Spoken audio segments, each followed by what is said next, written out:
It was supposed to be a quiet, ordinary lunch at one of the city's finest restaurants.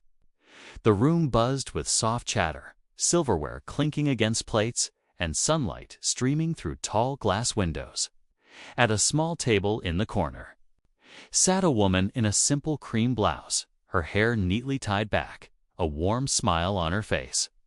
She wasn't here for glamour or to make a statement, just to enjoy a peaceful meal. But across the room, a man in an expensive tailored suit was watching her with a smirk that didn't feel friendly. Without warning, he strode over, holding a plate piled high with pasta. The woman barely had time to look up before the food came, crashing down over her head. Gasps filled the room. Some diners froze with their forks in midair, while others covered their mouths in shock. The man laughed under his breath, as if proving some unspoken point. But before anyone could react further, the restaurant doors swung open. A tall, confident man in a sharp black suit stepped in, his eyes locking on the scene. He walked straight toward the table, calm, but with a presence that made everyone step aside. Then he said just one. The woman sat frozen, strands of pasta slipping from her hair onto the white tablecloth. Her cheeks burned, not just from embarrassment, but from the sting of being humiliated in front of strangers. The man who had dumped the food leaned back slightly, his smug expression daring anyone to challenge him. Whispered conversations began to ripple through the room. Diners glancing between the mess on the table and the tall man who had just arrived. The newcomer's steps were slow and deliberate, his gaze never leaving the scene. There was something about him, a quiet authority that made even the waiters pause mid-step. No one knew yet who he was, but there was a sense he didn't belong to the crowd of gossip and arrogance that usually filled this place. The woman blinked back tears, her mind replaying the last few minutes. This wasn't the first time she had been looked down upon for her simple clothes or modest manner. The man with the pasta had mocked her earlier, his voice dripping with condescension, calling her out of place in a restaurant like this. Now, the stranger in the black suit stood right beside her chair. His eyes were calm, but his voice carried a weight as he began to speak. The stranger's voice was calm, but it carried across the room with ease. He didn't raise it, yet every word seemed to silence the whispers around them. The man who had thrown the pasta shifted uneasily, his earlier confidence fading under the weight of that steady gaze. The woman looked up, confusion flickering in her eyes.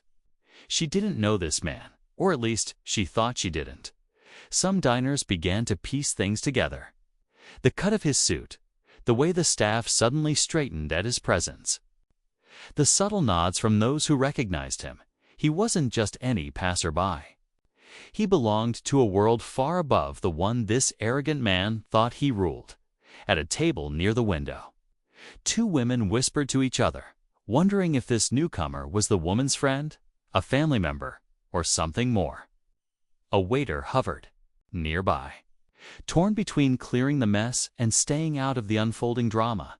The man who caused the scene tried to laugh it off, muttering that it was just a harmless joke. But no one was laughing. The tension thickened, and the air felt heavier with each passing second.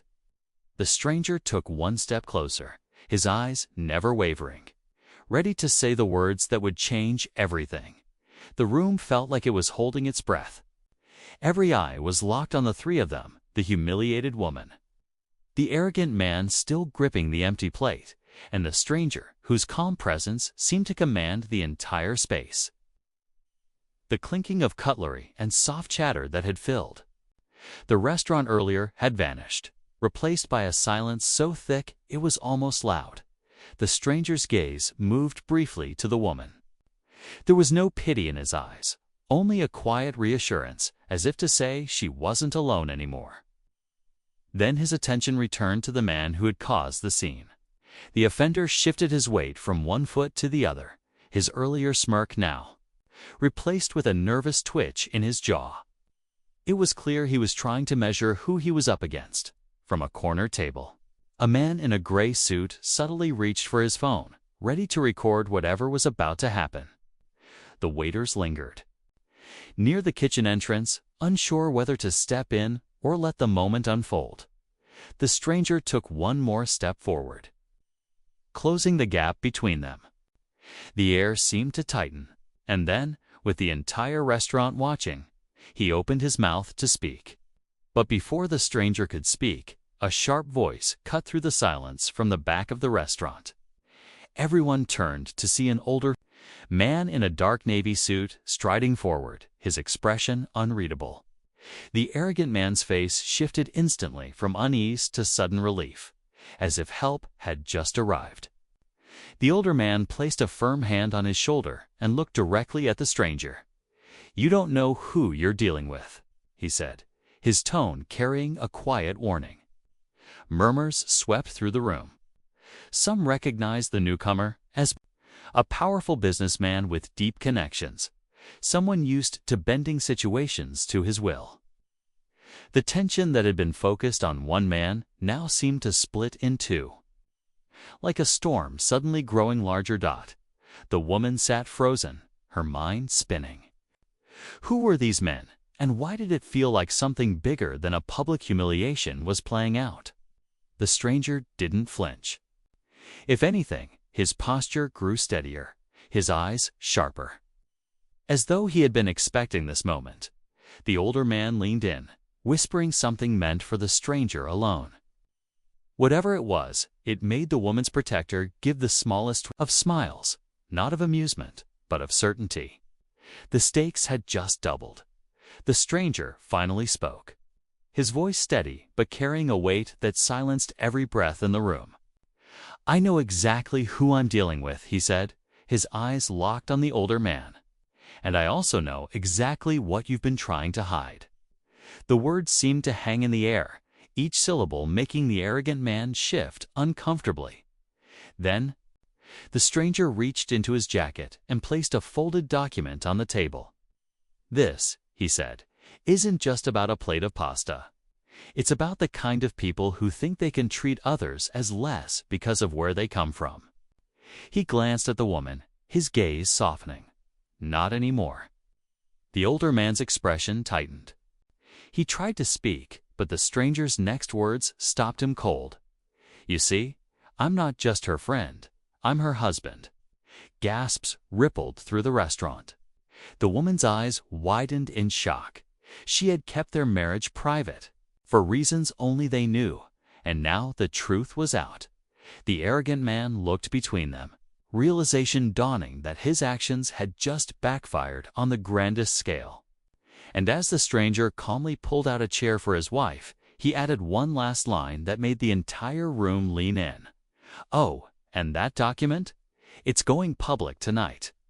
The older man's face paled, and without another word, he turned and walked out of the restaurant. The arrogant man hesitated for a moment, his bravado gone, before following closely behind. A heavy silence lingered until the door closed behind them, and then the soft hum of whispers began again. Some diners shook their heads in disbelief, while others exchanged glances that said they had just witnessed something far bigger than a public scene. The stranger, now revealed as the woman's billionaire husband, sat beside her gently, brushing a strand of pasta from her hair. There was no grand display, just a quiet comfort that spoke louder than any confrontation. He signaled to a waiter, not for a new table, but to have their meals served right there, as if to reclaim the moment they had been denied. Around them, the tension dissolved, replaced by an unspoken respect. A few patrons even offered the woman warm smiles, silently apologizing for their earlier silence. As they began to eat, she looked at him with a mix of gratitude and curiosity. "Why now?" she asked softly. He smiled, taking her hand. "Because some moments," he said, "are meant to be seen." And the restaurant returned to life, forever changed by what it had witnessed.